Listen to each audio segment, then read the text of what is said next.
Hi, my name is Ashley and I'm a mom of 2 little girls. I have a 5-year-old named Kylie and I also have a 3-year-old named Mia.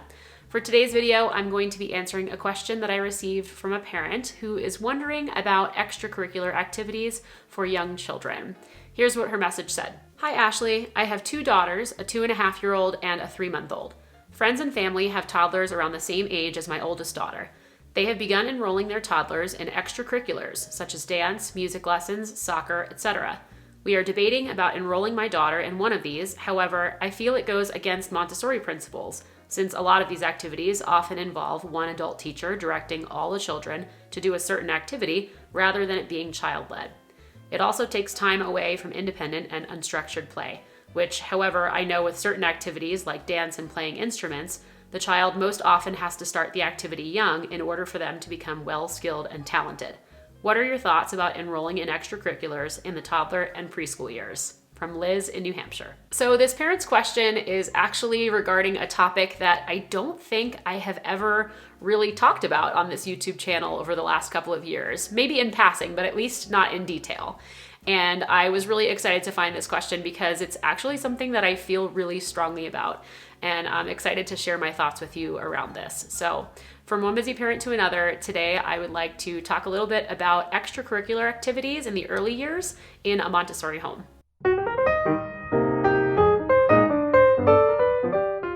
So this parent has an infant at home and a child who is an older toddler on the cusp of entering the preschool years.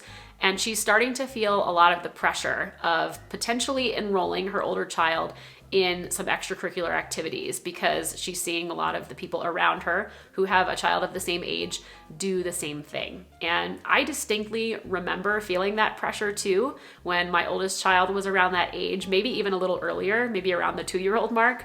I started seeing a lot of that happening and I started receiving a lot of questions like that, like, oh, my child is in soccer now or in gymnastics now, what are you enrolling her in? And I didn't really have an answer at the time for those parents. I kind of just said, oh, we're waiting, we're not sure yet. And I kind of brushed it off and left it at that. But since that time, I've had a lot of time to ruminate on this topic and really think about it and make some sound decisions based on what I know about the Montessori approach and early childhood development. And I'm really glad that I made the decision that I did not to enroll my children at such a young age in anything extracurricular. Now, I know not every Montessori family is going to make the same decision, so I'm not speaking on behalf of the entire Montessori approach here, but I am going to share with you my general thoughts on why I chose not to. And I think that they will resonate with many of you who are watching this video. Now, what I think is really interesting is that this parent already seems to have a really intuitive understanding of why a Montessori parent might choose to wait to enroll a really young child in extracurricular activities. She basically hit the nail on the head in her question. She said it's because there is one adult who is directing all of the children to do a particular activity as opposed to it being child-led. Now, I know not every program out there is going to be like this, depending on what program you're looking at, but I would say the majority of the extracurricular activities that are offered, at least here in the US, do tend to be very adult-centered, with lots of children all following rules and doing the same thing and having to do it the way the adult says it should be done, which, as I'm sure you're aware, really goes against what we're trying to do here as Montessori parents. We really want to create environments for our child where they have opportunities to explore the environment and to figure out really what interests them, to develop themselves as unique human beings without really trying to push our own agenda on them at all. And when we make the decision to enroll a really young child in a very specific activity, that is essentially what we're doing. Maybe not with bad intention behind it, maybe nothing but good intentions, but that's really what's happening. We are saying, here's this thing that I think you're really going to enjoy. We're making that decision for our child because as a toddler, they can't really make those decisions for themselves yet. So yes, maybe on one side of it, we're giving them an opportunity for exposure to see if it is something that they like, but maybe it's not. Maybe it's something that they really don't like and they end up going through the experience, just kind of going through the motions, but not really getting anything out of it. Now, this kind of goes along with something else that this parent mentioned in her question, that The younger a child is when they become enrolled in certain kinds of extracurriculars, like music or dance, for example, then they have more time to become talented and really good at it, you know?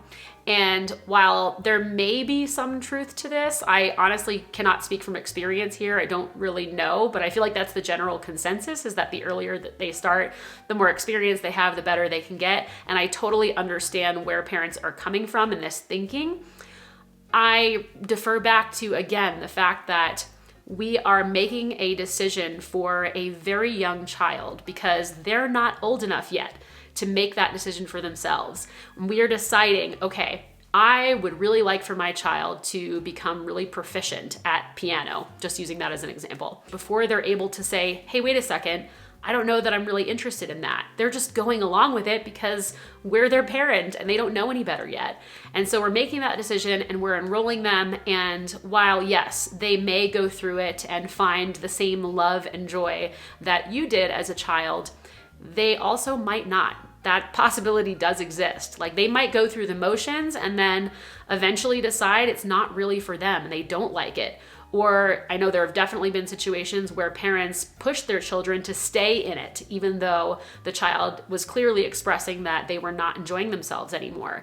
All of these kinds of things can happen once you go down that rabbit hole. And the main issue that I really see with all of this is that it is an adult-led agenda. We're making a decision for our child before they're capable of doing that on their own and committing them to something that maybe we're even hoping might be a lifelong pursuit or passion for them, maybe because it was our passion.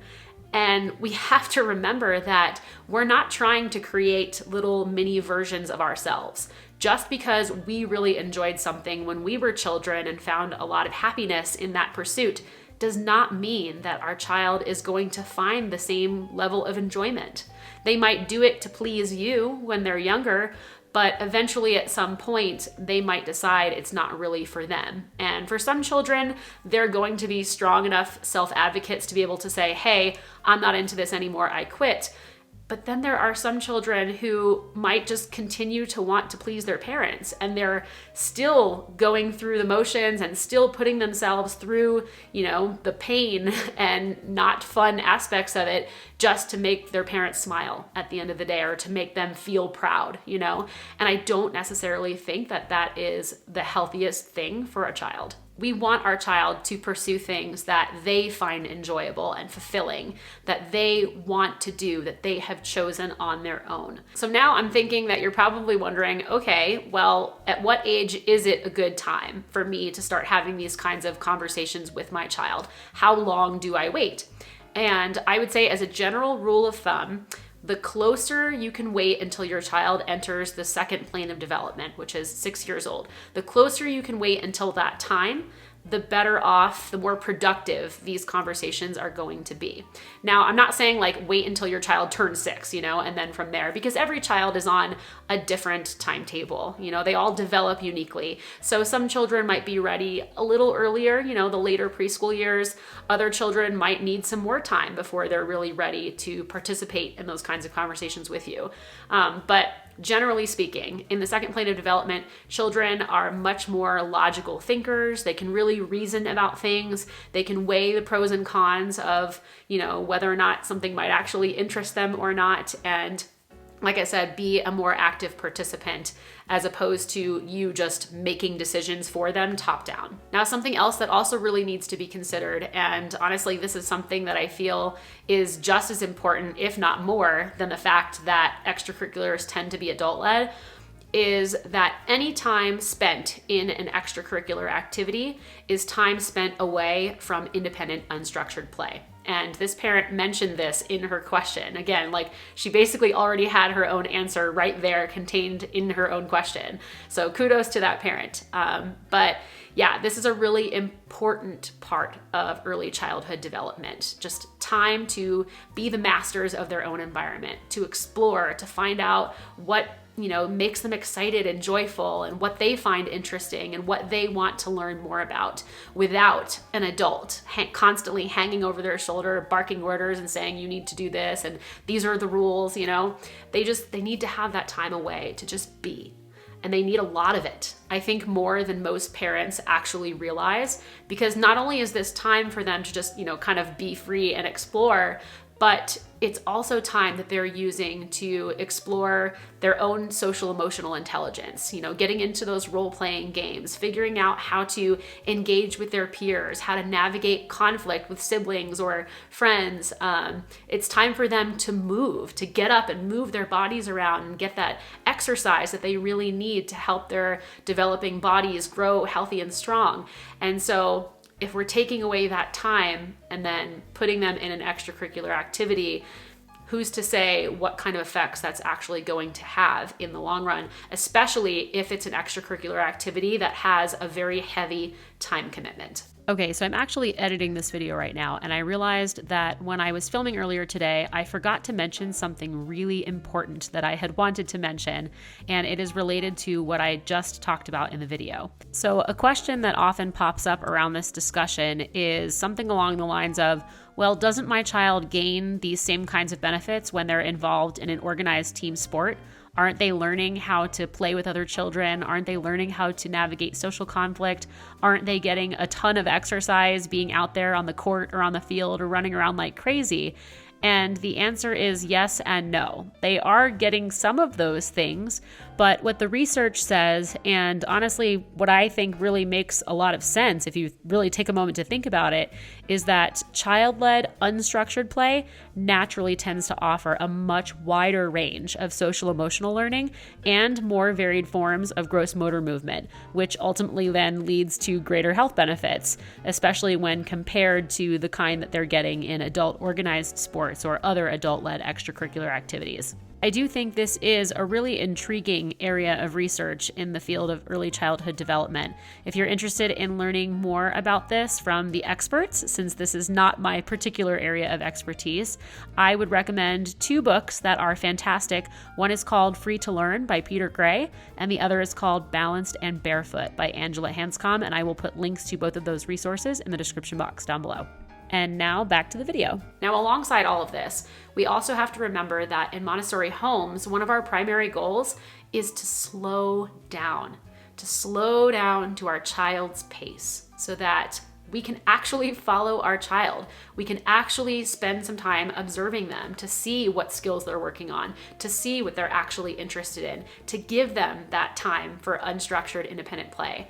And to do that, we're necessarily going to need to slow down our daily pace of life and also our weekly pace of life. And I've talked about this at length in many of my other videos, this concept of just really slowing down. And when we are enrolling our child in lots and lots of extracurricular activities, or even just one or two activities that have a very big time commitment, then we're going to be speeding up. Okay, we're not going to be slowing down. We're going to have to be in the car with our child X number of days a week for X amount of time. We're going to have to make sure that we're getting to all those practices or games or lessons, whatever it is. And it's going to make things feel a little bit more frenetic than we would like for them to feel. And so by eliminating extracurricular activities, at least in those early years, that's really going to help us to slow things down and to make sure that our child has plenty of time for that unstructured play. All right, so I really feel like the bottom line here, when it comes to making a decision about whether or not to enroll our very young child in an extracurricular activity, at least as a Montessori family, is to wait. Wait for at least those first 6 years to really come to a conclusion. Your child is moving into that second plane of development, possibly a little earlier, depending on your unique child, but kind of using that as your general guideline, because at that point, your child is much more capable of participating in a conversation with you and really understanding what it means to be enrolled in something like that and to decide for themselves if it actually is something that they might be interested in exploring. And we're really just leaving those first 6 years as kind of like sacred, untouched time for our child to just have as many opportunities as possible for independent, unstructured play, to just explore their environment and to figure out what they find interesting about the world without us kind of in the background, telling them, here's what I think you should do or what I think you might find interesting. We're really giving them the reins and letting them say, here's what I think I want to do, and following their lead. Now, all of that said, I really feel like I also need to stress that, like anything else in life, this is not a black and white question, right? There's a lot of room for gray area. So if you have already enrolled your young child in an extracurricular activity, then you might hear some of what I'm saying in this video today, and it might be resonating with you and making some sense. And if you want to allow your child to continue their activity and then maybe decide to take a break from it for a while and kind of see how it goes, then great. If you decide to keep your child in it because they really genuinely seem to be enjoying it, that's great too. As I tell people all the time in coaching sessions, there are no like Montessori police that are gonna come after you and tell you you're doing it all wrong, It's ultimately what you think is best for your family and your child. I'm just kind of here offering some ideas that are in alignment with Montessori philosophy and giving you some things to think about and to ruminate on and to decide how you want to proceed going forward. And if you have not enrolled your child in an extracurricular activity, your young child, but you're thinking about maybe doing it anyway, even knowing all of these things, then the primary takeaways that I would hope you would get from this video would be to really consider first, before making a decision, how adult-led versus child-led the program that is being offered is. And obviously, erring more so on the side of child-led would be more ideal. And then also how much of a time commitment it is. So if it's something that you're only doing for like 1 hour a week, I would say that's pretty reasonable. But if it's something that is going to require multiple days and lots of time in the car and time on the weekends and things like that, and it's like a high pressure, high stress environment for your child, that might be something that you want to reconsider. All right, friends, so I hope you found this video helpful. If you did, then please be sure to give it a thumbs up. And if you'd like more practical tips and advice for implementing Montessori at home with your children, then you might also consider subscribing to my channel. This way you don't miss a new video. My book, The Montessori Home, Create a Space for Your Child to Thrive, is now available in paperback, ebook, and audiobook on Amazon and in all major book retailers.